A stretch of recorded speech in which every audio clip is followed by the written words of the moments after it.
Hi, my name is Carrie Challoner. Thank you for taking the time to watch my video today. I'm continuing on from my previous vlogs about dealing with low self-confidence. And this is not to promote my other projects or to get noticed, it's just to help people. Particularly this time of year can be quite tough for some, rather than joyous. I know for a while for me it was a time that I didn't look forward to. As a kid, we always had great Christmases and I loved them. But the year that my parents got divorced, when I knew that everything was going to change, Christmases would never be the same again. As the weird thing is that I knew that my parents would at some point get divorced. I don't know why, but I just knew when my mum told me that, and I said, I'm not surprised really. I just saw it coming and I was just waiting for her to tell me. But that was the year I first dreaded Christmas because even though I knew it was going to happen, nothing really prepares you. And I wasn't really prepared at all. And I knew that it would completely change everything, and it did. Which I became quite resentful. I saw Christmas as retailers just trying to get money out of you and just eating too much. And so I just enjoyed the fact that I was off, I had a day off work and that I could take advantage of, getting the extra sleep rather than a day to spend with my family. I didn't, I saw it as just another day really. And I kind of lost what Christmas was about for a long time. However, and you're probably going to think, what's this to do with dealing with self-confidence? Well, when you feel low, anyway, and that time was when I didn't feel good about myself. I'd battled at school from, how I felt about myself, the way I looked, the way my image looked in the mirror. And this particular time, I didn't feel good about myself. I didn't feel like I was getting anywhere. All my friends seemed to be sort of having things happening for them, and I didn't. I've always been very ambitious and wanted to do things. But my self-confidence would a lot of the time stop me. So I knew when I was feeling this particular low, I went into kind of depression. I couldn't face going into work. I just couldn't get up and get out. I stopped eating properly. I just really sort of shut myself away. I didn't want to see anyone, speak to anybody. I just wanted to be on my own. But in the new year, I don't know what clicked in. I have no idea, but I knew that I had to have a change. And so what I did, I always wanted to work at holiday camp, even from when I was a kid and used to go to Clacton for holidays. So I went to every holiday camp in the country. I also looked at working on the cruise ships as well. I just knew that I needed to find myself, and I knew I wouldn't be able to do that where I was when I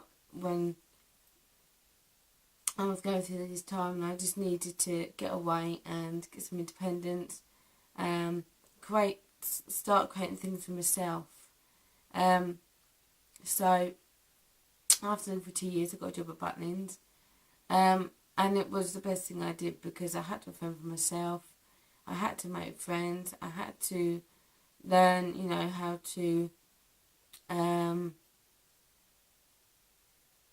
think on my feet. I had to, come to terms with that, going to work somewhere like Butlins can be a massive culture shock because it is, sorry, I started whining. It is a completely different world, and it was completely different to what I imagined. At first, I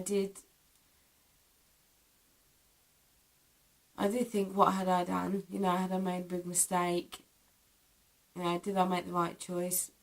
I still now believe that I did make the right choice. I met people that was also who had to get away from their lives back home, and they needed to escape. They needed to do something else, and so a lot of us was in the same boat, and I think that's why I lasted so long there. Like, there's a lot of people that go to Butlins, something like that, because it's a massive shock. And it's one of those places, it either works out for you or it doesn't. Some people that started when I did left within a week, and only myself out of all the people that started was still there after 3 years. And I did try different things. I worked in the salad, worked with the chefs for a bit, and it wasn't easy. It was tough. When I worked with the chefs, that was a bit of a nightmare for me. I just don't think that I was in the right mind to do that job. I needed to just be as I was at the time, and I think if I'd done that now, I probably would have been alright, because I would have been able to put the full focus on the job and commitment, but I wasn't in the right mind to take the job, and quite rightly so. I was then moved back to working with the rest of the kitchen staff, and working in front of house, and mainly sort of cleaning the kitchen, being the kitchen porter, as well as working as a front of house, serving customers. And I also spent some time working in the staff canteen. And so I had done various jobs within it, but it still was a good thing for me. It was what I needed. I needed to get away. I needed something different. I needed to meet different people. And that's what I mean about trying something that you've never done before.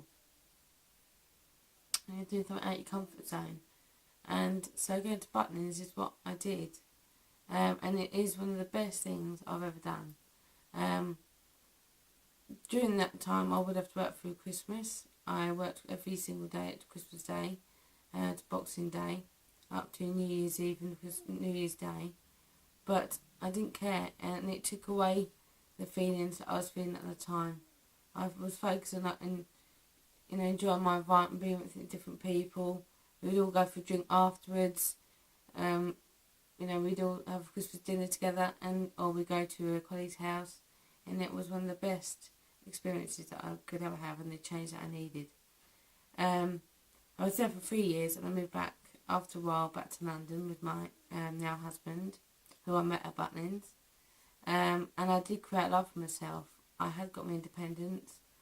And it was a change I needed, because slowly I did get my good feelings towards Christmas back again.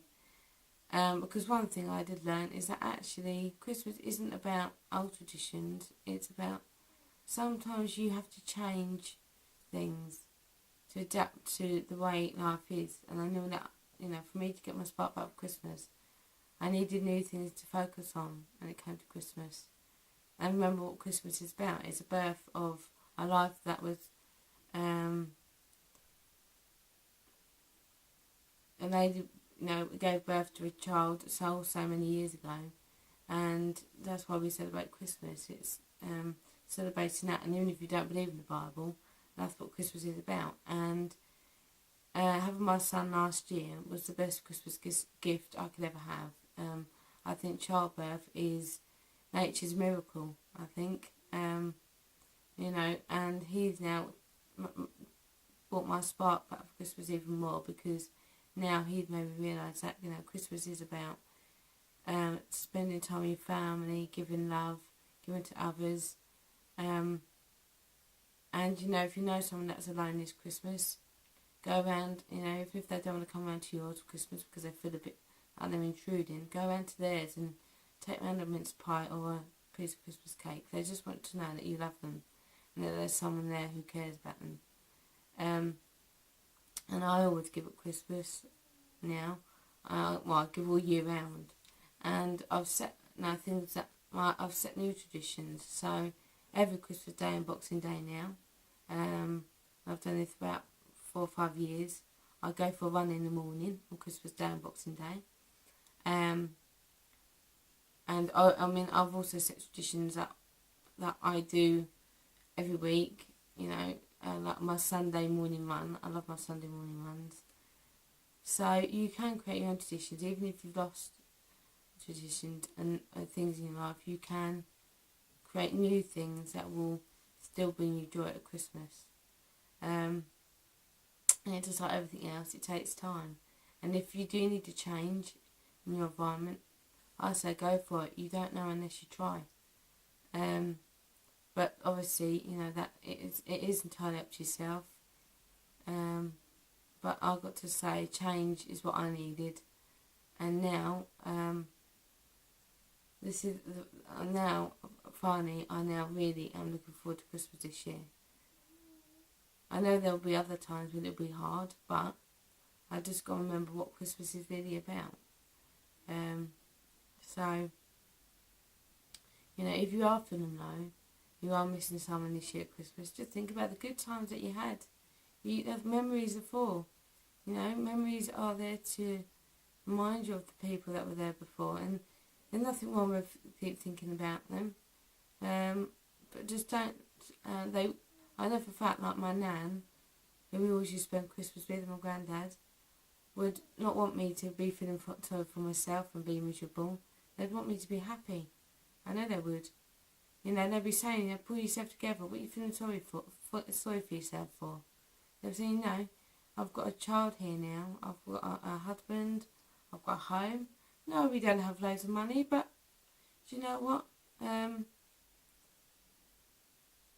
We made it. Me and my husband been together for about 12 years. Been married 8 years.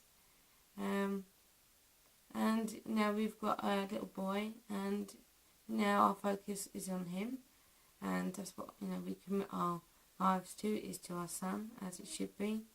And I couldn't ask for anything more than the family I've got now at Christmas time. And your Christmases can change. You can't get that spark back. So I do wish you the best of luck, and I hope this video in some way helps, and God bless you, and wish you all the luck in the world, because you do truly deserve it.